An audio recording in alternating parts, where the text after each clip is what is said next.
Selamat datang. Kali ini kita bakal bongkar rahasia-rahasia mengejutkan di balik kenapa sih kita beli sesuatu. Ini semua kita ambil dari buku kerennya Martin Lindstrom, Biology. Oke, kita mulai dari pertanyaan yang kayaknya gampang banget dijawab ya. Pemerintah di seluruh dunia kan keluarin miliaran dolar buat peringatan kayak gini.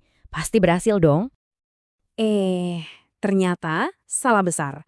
Ada studi neuromarketing terbesar yang pernah ada, mereka benar-benar nge-scan otak para perokok. Dan hasilnya bikin kaget. Peringatan itu bukan cuma gagal, tapi justru malah bikin pusat keinginan di otak mereka menyala. Nah, fakta inilah yang jadi pembuka buat semua yang akan kita bahas. Nah, paradoks ini tuh nunjukin ada yang salah banget sama cara kita mikirin soal marketing dan juga cara perusahaan jualan ke kita selama ini. 8 dari 10. Coba bayangin. Sebanyak itulah produk baru yang gagal total cuma dalam 3 bulan pertama. Padahal loh, perusahaan udah bakar duit miliaran dolar buat riset pasar yang katanya canggih itu. Jadi intinya apa? Intinya ada jurang pemisah yang besar banget antara apa yang kita omongin ke peneliti sama apa yang sebenarnya terjadi di dalam otak kita pas ngambil keputusan. Oke, kalau pikiran sadar kita ternyata bukan bosnya, terus siapa dong? Nah, sekarang kita coba intip kekuatan-kekuatan tak kasat mata apa aja yang sebenarnya lagi bekerja di balik layar. Pendorong rahasia yang pertama adalah naluri kita yang super kuat buat niru. Ini semua diatur sama sesuatu yang keren banget namanya neuron cermin atau mirror neurons. Dan ini tuh ada di mana-mana loh. Pernah kan lihat orang nguap terus kita ikutan nguap? Atau tiba-tiba semua orang pakai headphone putihnya iPod. Nah, itu dia kerjanya. Waktu kita lihat orang pakai barang keren atau baju bagus, otak kita tuh langsung klik seolah-olah kita yang lagi pakai.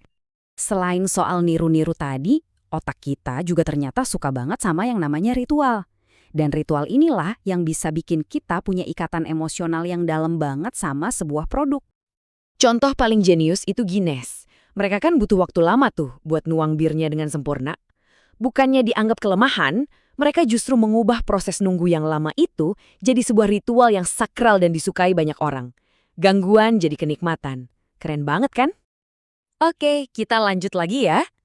Ternyata, bujukan paling ampuh itu bukan yang terang-terangan di depan mata kita, tapi yang diselipin diam-diam di dalam sebuah cerita.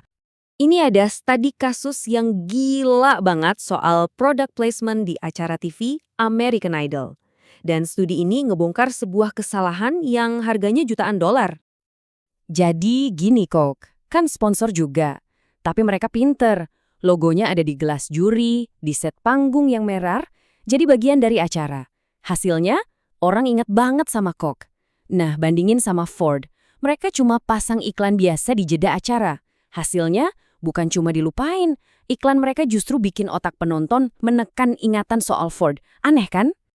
Pelajaran pentingnya apa? Simple. Jadi bagian dari cerita itu jauh lebih kuat daripada jadi pengganggu atau interupsi. Tapi, persuasi itu bukan cuma soal apa yang kita lihat loh. Indera lain kita kayak pendengaran bisa jadi jauh lebih dahsyat efeknya. Contohnya, Nokia. Siapa sih yang nggak kenal nada dering ikoniknya? Tapi percaya nggak, nada dering itu ternyata pelan-pelan lagi membunuh brand mereka. Kenapa bisa gitu? Nah, dari hasil pindaian otak, ketahuan kalau tiap kali orang dengar nada dering itu, muncul penanda somatik negatif.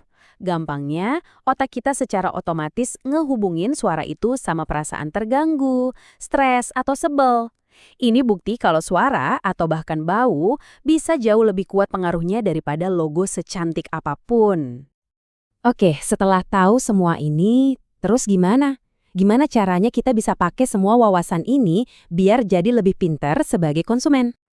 Penting buat diingat ya, tujuan kita ngebahas biologi ini bukan biar perusahaan makin jago manipulasi kita. Justru sebaliknya, tujuannya adalah biar kita lebih ngerti cara kerja otak kita sendiri.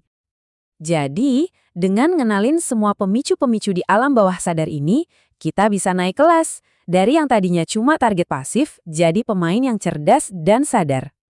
Nah, sekarang pertanyaannya buat Anda.